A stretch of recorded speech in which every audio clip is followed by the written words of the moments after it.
Rule number 4, the sponsorship game is different now. You often hear drivers saying how difficult it is to get sponsorship, and they describe in full details all the troubles they're having, right? And I hear you, it is freaking difficult. But I want you to know that it's always been tough. It's never been an easy job.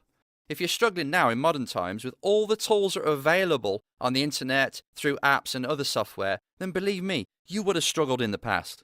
Granted, you would have faced different kinds of challenges back then, but they're the kind of challenges that were relevant to that era. They may be easy to overcome now, but you didn't have the technology back then to help you. Just a few decades ago, you had to handwrite a proposal, and you'd be sending letters out, and you have to woo people, convince them, talk to them, try and get through the door face to face. There was none of this just sending 20 emails out in a day and feeling good about yourself and hoping somebody would reply. You couldn't do that. You had to get down the library and research all the companies that are sponsored. It was like a day event. It took so long. I remember going to the Birmingham Central Library day after day after day, just writing out of a book all the details of companies that have sponsored sports. And this was like 2 years old, this book. So you could never have your finger on the pulse with what they're doing now. The company probably wasn't even around anymore, or they'd moved address, but you still had to have their details and send them a handwritten letter, maybe on a typewriter, and try and sell them on the fact that they should sponsor you. Man, it was not easy. I mean, back in the 70s, 80s, and 90s and before that, you couldn't spread the word, and you couldn't create a buzz on the internet. You had less company owners, you couldn't provide value using social media, you didn't have as many managers helping drivers, the driver managers, and you couldn't dazzle them with graphics showing them how their car would look and how the race truck would look with their logo on it. I think what I'm trying to say here is do not get carried away with, how bad life is now and how much more harder it is now than it used to be, because it isn't. I mean, even back in the 50s, the drivers had to polish their shoes and put their suits on to entertain executives to let them in the car. In fact, some drivers even went one step further than that. They would build their own car and then go race it themselves. Can you imagine drivers doing that now? No, I can't either. They just want to arrive and drive, get in, get out, and fly home. The level of dedication it takes to get back in, to get somebody to pay for your quest, for your dream, has always been a difficult task. Nowadays, what is more difficult is that companies have got so many different avenues they can take in the marketing side of it. The sponsorship is actually just one of many options that they could do to reach a certain goal. That's the issue you're facing today. Let me give you an example. Why would a company sponsor a race driver to get the branding on the car and the race tickets and all the normal stuff for $50,000, let's say, right? So they're going to sponsor this driver for $50,000. That's one of their options. Or the marketing department of the company says, how about we spend that $50,000 on a brand new website, or at least an enhanced one, on search engine optimization, on a huge social media push. We could spend that 50 grand and we would definitely get clients. This is just one example of why you cannot just find sponsorship using the techniques that you used to use back in the day. The rules have changed. You've got to play by today's rules in this game. I mean, that's a little bit unfair. You can use tactics that you used to use back in the day because humans are still humans with human needs, but they at least need to be updated. You need to update what you used to do back in the day and start to talk the language of modern companies. So again, it's no harder or easier than it used to be. It's just different. I tell you one thing, that companies are so switched on now. People are being paid to be switched on and to advise them. They want sponsorship packages that are measurable. Measurable results on the go. So in other words, they can see the performance of your sponsorship package and it can be tracked. That's scary, right, for a driver, because you're so often used to say, okay, I'll put the sticker on the car and all these people will see it. Yeah, it's brilliant. And then just leave it at that. It can't be measured. It's fine. People will see it and they don't know if it's working or not. That's harder to get away with nowadays. It really is. There's too many other things out there that gives them the benefit of seeing live data if their certain marketing campaign is working or not. And they can pull the plug really quickly if they want to and say, no more, it's not working anymore. Thanks, we've had enough. That's scary for a race driver. For a company to do that mid-season, not good. And a lot of them want to test the water. They want to do a little bit first just to see if it works. I can't blame them. It makes sense, right? Why throw all this money into this driver when really you could just do a little bit and see if it works for you or not? We must bring this into your sponsorship campaign. How can we let companies just dabble, show them a good time, and then entice them for the second sale? Again, that's later on. We won't talk about that now. And to take it always one step further, you can imagine that some companies even want guaranteed results. Okay, not all companies want these things, but that's the level you need to aim for. If you can offer some of these benefits, you're going to find it a lot easier to sell sponsorship, a lot easier. At the end of the day, it's like any other business. You have a product. You call it sponsorship and all this, but really it's a product that's going to give them something. You've got to make sure that product delivers. And if you can prove that up front, it makes it very easy to sell to them. Just to give you a very quick example of how companies are seeing things now on the marketing side. If you look back to October 2000, the Google geniuses, they came up with AdWords. This gives companies the chance to get into the minds of the potential customers, you and me. Through AdWords, a company can target people that are searching for their kind of product or their service. If you punch it in, it will come up with their advert on the right. And over 1 billion companies are using AdWords right now. So with this option available to them, they can get new customers for just a few dollars. They do an AdWords campaign, they pay a cost per click price, they know the conversion rate, so they estimate that if we spend $10, we will get 2 clients. And they can prove this, okay, over 1 day. They can monitor it and prove it. It may be more than $10, it may be less than $10 to get 2 clients, 2 new customers, but that's just how the system works. It gives you that technology. So example, if they know that each client is worth $800 and they only have to spend $10 to get 2 of them, that's a massive return. Another thing you've got to compete with, and another thing you've got to answer when you're in the boardroom. They're going to want to know these things, or at least have them prepared. Dazzle them with this information when other people who are getting sponsorship are all take. You're not there for that. You're there to provide value, remember? So if you can create this kind of data, you're looking good. And to add to this, in February 2004, a little company called Facebook was launched. And they marked the beginning of another consumer information technology that's going to completely change the game again. Now companies can pay for your details. Now companies know what you're interested in, where you're from, what you do, what you like, what you watch, what you eat, where you've been. All these things now is available to them. So if they want to target a specific person who fits their genre of potential clients and customers, they can advertise to only them. It's getting so specific now. I mean, when we give them a proposal, we can tell them the general people that go to race meetings, but that's about it. It's a bit of a guess. And we promise these sponsors, oh yeah, there's so many wealthy people at the race circuits, but then you look at the spectators and you're thinking, I can't actually see many. And that's what the sponsor will think. If you go into a company with just empty promises saying we'll achieve this and this, it'd be amazing, but they can't measure it, you're going to fall flat on your face. Someone's going to ask you a question that's going to make you look very embarrassed. So what can we do? Well, we've got to use these tools. We've got to use these tools and enhance our own sponsorship package so we answer this problem. There's another thing that's changed in modern day business, and it's the amount of company owners we got now. Everybody seems to be a company owner. It's the cool thing. They're getting younger. There's all these app developers and software kids now that are becoming millionaires virtually overnight. These are also some of the people that you're going to be selling to. Quite often they're in their 20s, in their teens even. Often, with this young, free-spirited approach, they love race cars. They get the emotional side. So you sell them on the logical side, but you also get them hooked in emotionally. So that's the bit that's actually a bit easier nowadays. There's more people to sell to, and quite often, I mean, this is unproven, but it's pretty obvious, isn't it? There's younger ones. And more likely, they're going to buy with their heart. They think it sounds cool. It's sexy. It gets them in the car. They can become a race driver. Wow, amazing. Where the old fat cats of old days, they wouldn't really have been into that. They prefer a round of golf. Not these boys. These boys are jumping off mountains and base jumping. This is different. It's an exciting world now. When you go into an office, it's no longer all wood and square. Now we've got slides going down to the reception. We've got all sorts of games. A game of darts is going on over there in lunchtime. People are going surfing at lunchtime. And this now is the sort of audience that you've got to appeal to. To reaffirm what I'm saying here, I want you to go watch the video with Connor Daly, Dale Coyne, and Pat McAfee. Now, Pat sponsored Connor in the 2016 Indy 500 race. And he himself comes from the world of sport. He's an NFL player. And he created a company called Shirts for America just so he could sponsor Connor for that race.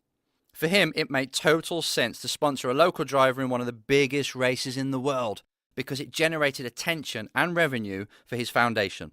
And Pat himself is one very funny guy. You've got to watch this video. In fact, I did a blog on it, so if you go to the Race Driver Coach, you'll see it. Search through there and you'll watch this video, but make sure you watch it because this, again, is the type of person you're going to be pitching to. If you can keep up with this type of person and talk their way and hear what they want and then deliver what they want, you're going to be so successful at selling sponsorship. You can target people like this, CEOs like this, people who have a bit of, once again, free spirit to them. They're young-minded. They want excitement in their business deals. You can give them that. So this, again, is a great opportunity for you. Okay, nowadays they're more likely going to have a board of members that they have to convince to go down this route, like directors or shareholders. But if you get him fully on board, jazzed about it, and then make logical sense, because it will actually deliver them business benefits, you're onto a winner. But please don't forget what this role is about. Before we go off on techniques and stuff, it's all about nowadays game of sponsorship. You need to play it right. You need to play it by today's rules and make sure you set up the game to win.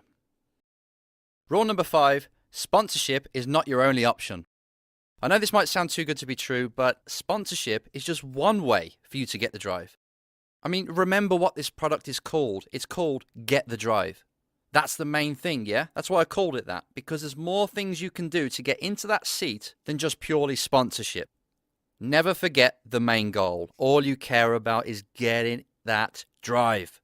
Although sponsorship is a very clear route and everybody tells us this and we must get sponsorship in order to race, which is true, just know that it's not the only option. It sounds like a shortcut and a breath of fresh air and, oh, that's all right, then I can relax. What's Enzo going to say? This is really important because I hate getting sponsorship. No, this is not anything that's going to be any easier. The other routes are just as hard and they take up just as much time, if not longer. But we have to exhaust them. If you're going to get this drive, we're not going to just do sponsorship. We're going to do everything we can to get you into a position where somebody says, right, you can drive the car.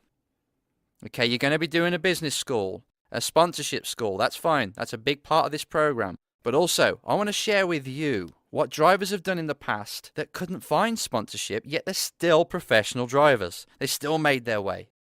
Remember bills and dreams. You've got to come up with value for race teams in order for them to give you that seat. This is more than just sponsorship. You can say, I haven't got sponsorship, but I've got this. I haven't got sponsorship or straight up money, but I can do this deal for you. And that actually be worth more money than if I was just to bring a check to you. You've got a goal in mind, is get the drive. So we've got to think about that first. Don't just sell yourself on the idea that you need sponsorship. 100% sponsorship's going to pay for this. Because sponsorship's so hard. That just needs to be one part of what you do. One part of your day should be spent getting sponsorship. The other part should be on other areas that are going to get you the drive. And it all comes down to doing deals with people. It all comes down to you selling them on something that they value that you can get hold of. Or you can at least set up the chance for them to meet somebody who can offer them what they really need. This route of going through your career without getting sponsorship, it also often requires you to be a pretty damn quick driver. If teams see you as being a fast driver, but without money, you've still got a chance. But you've got to be banging their doors down every day to say you're available and you want to drive for them. And just give me a shot. You've got to beg with people. That's not getting sponsorship. That's getting somebody to invest in you, which is also what this program is about. It's not just sponsorship. It's people investing in you. They pay for you or they give you a chance, whatever it is, they're investing. And not only is it doing deals with people, it's getting yourself in environments where people are that can help you. For example, if you worked at a race school or some kind of driving experience where you know very wealthy people come and play, and you're the guy that looks after them. Now and then you hear of drivers striking up good relationships with these drivers, with these people who are there for the experience. They actually turn this person then into a race driver, and that becomes their teammate and do GT racing. There's all sorts of routes. If you open up your mind to say, okay, how can I get there? And then brainstorm it, and you're in an environment where people are there that can help you, something will click, something will happen. People call it luck. Oh yeah, I met this person and they happen to like racing and they want to do racing, they met me. That's usually not just luck. That was you putting yourself in that environment where that person would be. You make your own luck. And once again, I know I've said it so often, but we're going to talk about this sort of thing later on in the program. Just for now, I want you to remember that the main goal is to get the drive. We're going to do all we can to get you into that position, not just focus on sponsorship, which I should think you're happy to hear. So you listen to the first 5 rules now. Hopefully it all makes sense and you're starting to see things in a different way, or at least being reminded of what you already knew, just being reaffirmed. This is all part of the reset phase, where I want you to start afresh and have an outlook and the matrix that works for you, remember. So lastly, rule number 6 is commit. None of what's being taught here or what's being communicated will help you if you are not committed. Now, committed means you freaking take action. You do it. You make sure you do it. If you just listen to all this passively while you're driving and you don't really do anything about it, then you're wasting your time. This has got to be treated like a workshop. It's a self-advancement study where you're aiming to improve yourself and sharpen your weapons and learn stuff that you're going to apply, and you can't wait to apply straight away, and you go and do it. Too many people listen to things like this, products like this, and then they don't advance. They're still in the same position. They've been given some golden information that people have had to spend so much money and ruin their own lives in finding out, yet you listen to it and you don't apply it. You can't fall for that trap. You've got to commit. You have to take what you learn here and apply it. And commitment has more than one meaning, not just committing to this, but committing to your career or whatever it is you want to do. If you want to get sponsorship, it's going to need some commitment. Let me share a story with you, a true story of a driver who really was the epitome of commitment. This driver in his early 20s lived on a very small island where the population was only 65,000 people. He had no circuit experience, no money, no contacts, yet he wanted to be an F1 driver. Can you imagine? I mean, more importantly, he just wanted to achieve something big in his life. And he loved F1, he saw that as being his route, and he wanted it.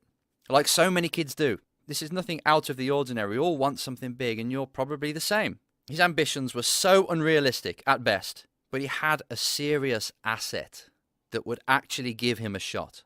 He had 3 qualities that he had learned from his father, and in his own words, he said, "From my father, I knew how to sell, I could present myself, and set up deals." Now, if you could see a person with these 3 qualities, and they were genuine qualities like that, they knew how to sell, they knew how to present themselves, and they could set up deals, and they had a big dream, I think all we got to do is sit back and watch them achieve it. It's done. They're going to find a way. And this knack of doing deals was actually shown very early on. He had to go from his island to England, and he had to do a deal to get a free ticket on the boat. He couldn't even afford the boat ticket, for God's sake, and he's going for F1. What did he do? He dusted off his old Volvo estate. He did another deal to purchase a caravan, a small hobby caravan, fitted it on the back. That was going to be his home, and he was off to England to chase his dream. Sounds unreal, right? But he did it. I mean, it wasn't just him at home. He had to leave his family and his fiancée in order to chase his dreams. They supported him. They gave him emotional support and love. That was there. That fueled him when he needed it. But really, he had to get out there because he wanted to be someone. He had no job to go to in England. He had no meetings set up, really, and no plans. He just knew he had to go and somehow make it happen. He was just a clean piece of paper, ready to write his own story on. Now that is a lesson in commitment. He was prepared to do whatever it took. And he was feeling buzzed. You know, like you do when you're chasing a dream. You feel buzzed. You've got a purpose, a mission, and you feel like nothing is going to stop you. A feeling that I know you feel from time to time. It's a feeling that reminds you that you're alive, that life is exciting, and you can really do whatever you want while you're here, as long as you commit to it. And this actually falls upon rule 1 as well, about he didn't know how to do it, but he knew he was going to do it. He knew he was the person that could achieve this. So he didn't let the technical side, the what I'm going to do when I get there, he didn't let that stop him. No, he just went. I'll figure it out on the way. So where did he go? Well, the first destination in his mind was Silverstone. Of course, where else would you go? And eventually, he made his way up there. He got there. And where does he sleep? He sleeps in his caravan, of course, but where does he park it? Okay, another deal has to be made. So then he had to convince and get a favour off an F3 boss, a Formula 3 team boss, to get permission to park his caravan in their backyard of the race team. And he did. So there he was, asleep, in this caravan, chasing his dream, with not a penny to his name virtually, in between the oil drums, the oil spills, and the broken up fiberglass everywhere. That was him in a yard, just building and chasing his dream. You know, he'd be in the front of the caravan, which was also his bed and his dining room. He'd be in there, this tiny little hobby caravan, tapping away on a laptop with no internet. He was just writing letters and making proposals and phoning people constantly. And sometimes he'd live on as little as £20 per week. What chance would you give this driver of making it in motorsport, of making a professional career, of getting to F1? Hardly any. You think that no one would give you the time of day. But when you go with conviction, when you're committed to do whatever it takes and it forces you to act with conviction, you can persuade people. You can get people to fall in love with what you're doing and give you a chance. You just have to ask them. Many people don't even ask. This boy was asking everybody. Everybody knew him. They even called him the Pikey. Everybody knew him in this caravan chasing his dream. It was a ridiculous story. He's obviously not going to make it. He's got no experience. But yeah, let's throw him a bone now and then. And people did. And from these bones that people threw him, he started to make his way. It took a few years, and it took many failures. Lots of empty promises that start good and then they go away. You know, when a team says, yeah, we'll give you a drive for a reduced price, and then he takes a bank loan or whatever, loans money off somebody, gets the drive, and then the drive falls through, or it's not as good as he thought. He was living that sort of life for a long time, 3 years or so. And then he had his chance. He had a full season in a Renault Spider, which was a pretty mainstream championship that supported the British Touring Car Championship. And he didn't just win that championship. He won every single race and got every single pole position. I remember watching the last race of the year and, is he going to win every single race this year? Everybody was asking this. And you could see drivers taking him off on purpose, trying to prevent him for this 100% record. But he still won.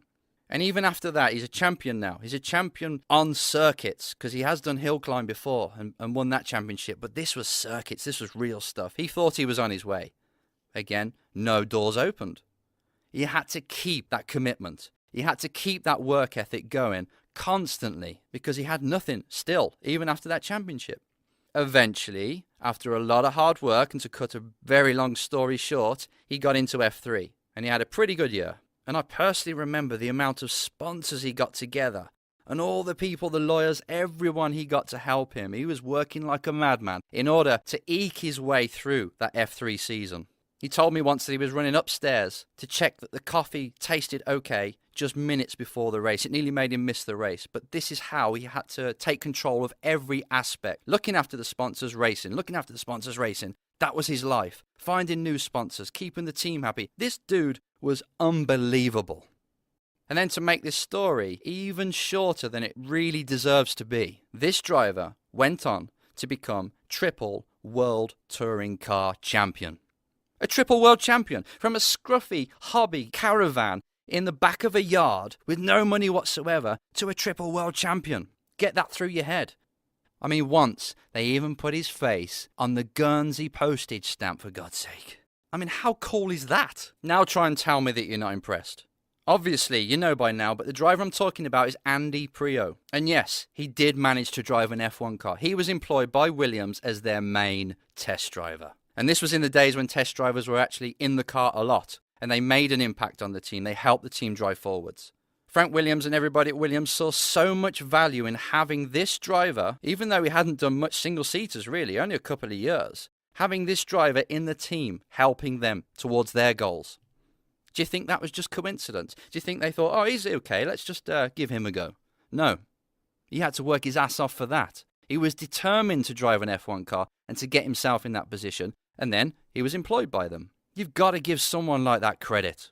Look at what he's done. Look at his story. Everyone's got a story, but this kid came from nothing and made his own way. What's different about him compared to most other drivers? Yep, for this rule, it's commitment. He had a fiancée, he had a life, he had a house, everything in Guernsey. Sold it all in order to chase his dream. This is the kind of result that is on offer for all of us. I'm going to run through the rules again now. If we take care of our psychology, we grow that first. Then we find out how to do it. We apply it. We get this person ready and then we let them loose. If you have that sort of about you, okay? So psychology first. And then understand that business is just bills and dreams. It's just value. You're just creating value for other people, and in return, you get what you want. And if you become this kind of race entrepreneur that can deliver this to people, you talk in their language again. And then understand how the game is played nowadays. Play sponsorship by today's rules. and answer the questions that companies are looking for now. Give them the answers they need in today's world. And keep your vision in mind. It's get the drive. You don't always just need sponsorship. You need to get deals with everybody around you. Again, something that Andy Priaulx did. He did deals with everybody who could provide him with services, not just money. And then commit. You do these things, and I promise you, not only will you be a successful race driver, but you'll be successful at anything you do. So from this moment on, commit with every single soul you've got. Make time. If you don't know how you're going to make the time, just make it. Redesign your days. And you bring that side to this. I'll bring my side and give you all the knowledge I know in this program. And together, we'll get that drive.